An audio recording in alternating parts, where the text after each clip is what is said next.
Hey, this is Glenn Poole at Good Soil Farm.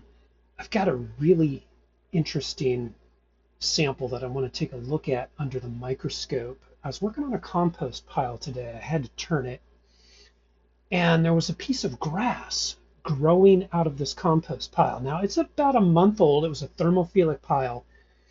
All of the high nitrogens, all of the greens are gone. You cannot see them anymore.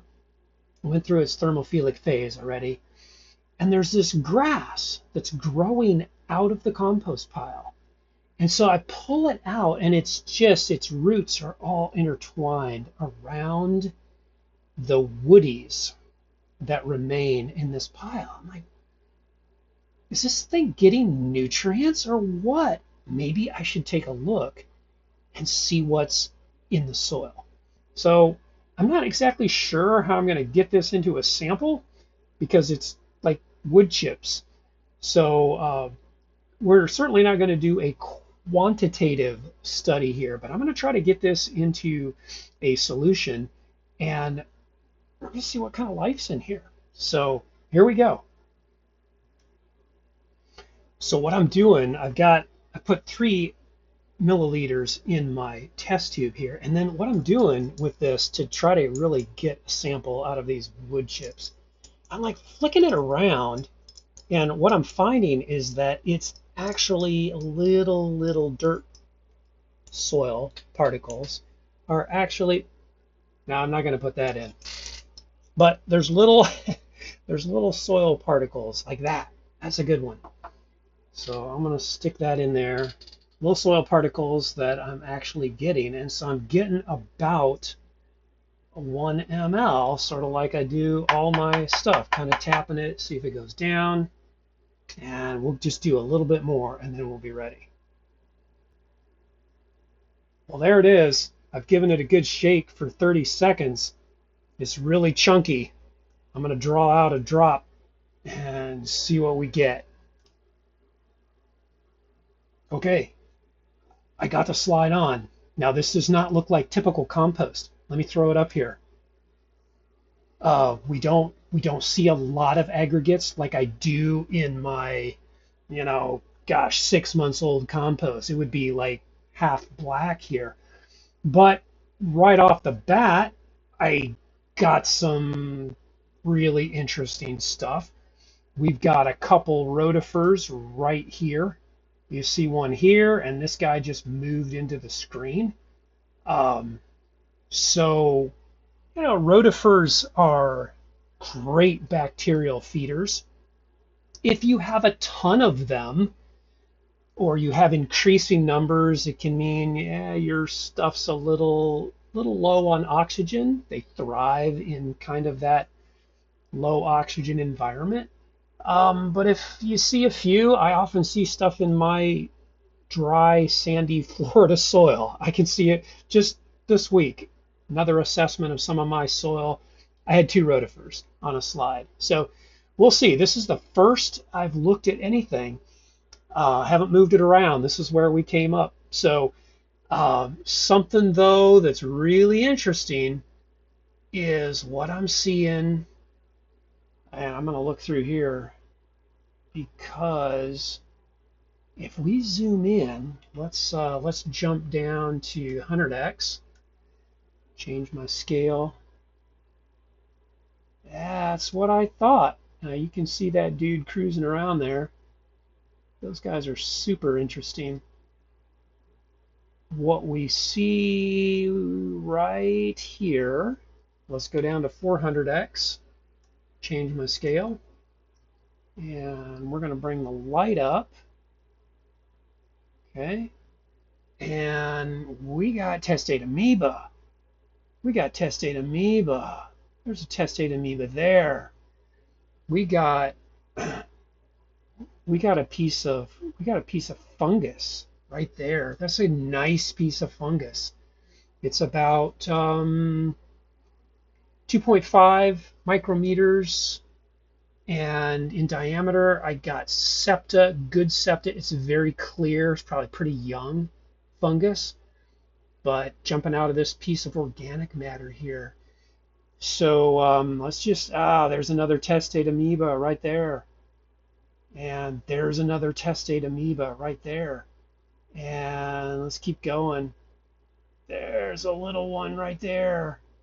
Um, there's a piece of fungus. Look at that nice piece of fungus. Actually, almost looks like there's some oxalate crystals on it, which are super positive. Testate amoeba. Look at that. I got I got one. That might be one. Um, but I got a couple up here that I can see. Oh, check out this slide. Look at this right here. I got 1, 2, 3, 4. This one, oh, 5, sorry. This one looks like the test blew up, probably in my vigorous shaking. 5 or 6 testate amoeba in one slide. What was this plant living on? What was this little piece of grass living on? It was living on massive nutrient cycling. These guys, these testate amoeba are consuming bacteria. Those rotifers, they're consuming bacteria, and they are just pumping out the waste, which is exactly what this little piece of grass needed. So I am blown away. This is I really haven't looked at compost, any of my compost that's this young. We're talking probably not even a month old, but you can tell that the organisms have exploded. They're they're really making it happen. And now I'm going to kind of look through the focal plane. I'm going to focus through the focal plane here just to get an idea of bacteria. So I'm kind of going all the way up to the top, and then from there I start running down. Any of the little tiny dots that are round, they're not jagged, or if I see the little rods, you can tell the shape, and I would count that as a bacteria. Now this dilution, you can't count bacteria, this dilution, there's too many. There's a lot of bacteria, okay? A lot of bacteria still there, so these guys have plenty to feed on. So I'm thrilled. I can't believe hardly what I'm seeing here, just full of testate amoeba. What I'm going to do now is I'm going to pull back, switch back to my 40x, and start doing some surveys. And if I see cool stuff, I'm going to show you. Okay, I'm still just amazed at the number of testate amoeba here. I've kind of been cruising around, and I'm at 100x. I got testate amoeba, probably a testate amoeba, testate amoeba, testate amoeba. Sorry, you guys couldn't see my mouse there. Testate amoeba, testate amoeba. They're all over the place. Like there's probably 10 or more. There's one, there's one. There's a dozen in this one field of view at 100x. So we are talking a lot of testate amoeba. We're in the neighborhoods, quick guess with my experience, we're talking 3, 4, 500,000 testate amoeba per gram of soil. You talk about a protozoa inoculation. This is amazing. If you need protozoa in your soil, take 1-month-old compost that's down to just the woodies left and pipe that onto your field, man. It's amazing. Okay, here's a shot of cellulose. This is just organic matter that has not broken down. And this is interesting because in this particular slide, I'm seeing a lot of cellulose, so a little corkscrew stuff. Usually in compost that's 3 months old and beyond, I don't really see any of this stuff. So we do have really good evidence that we've got a lot of breakdown to go. We need some fungi to get in here and start working this up. But I thought you'd be interested to take a look at that and know that there's quite a bit. I've seen quite a bit of this in here. Okay, I was hoping we'd catch a nematode, and we got one. Now, these guys are tough to follow when you haven't given them a little heat, but from just what I can see here, we've got a bacterial feeding nematode. I can see a good terminal bulb at a couple moments, really not catching any kind of spear in the head. So I'm thrilled. I'm about halfway through the slide and we caught a nematode. So we've got rotifers, we've got nematodes that are cycling the bacteria, we've got testate amoeba in just unbelievable numbers. So we got some serious nutrient cycling already going on in this compost pile. Let me see what else we've got. Huge piece of cellulose right here. Now we're at 40x. This piece of cellulose is 500 micrometers, even with it scrunched up. So this is a great kind of a quick check if you're looking at compost under the microscope. If you're seeing a lot of cellulose, that's probably your first tip that this compost really isn't ready. Because like I said, when you're looking at compost that's 3, 4, 6 months old, you will not, guaranteed, you will not see cellulose like this. So keep that in mind. All right, dead center here. I love seeing this in compost or in the soil. We've got a piece of organic matter that is being completely inhabited by fungi. So we're going to dive down and take a closer look. So here we go. We're going to jump down to 100x and I'll change my scale. And let's work the zoom. Kind of pan through the plane here so you can see this fungus. At this level, it looks like a beneficial fungus for sure. So let's jump down to our 400x and change our scale. And let's see what this looks like. Oh, look at that. Absolutely gorgeous. This is what we want to see. We want to see this fungus starting to work, our organic matter starting to break down. This is what's going to take care of that cellulose.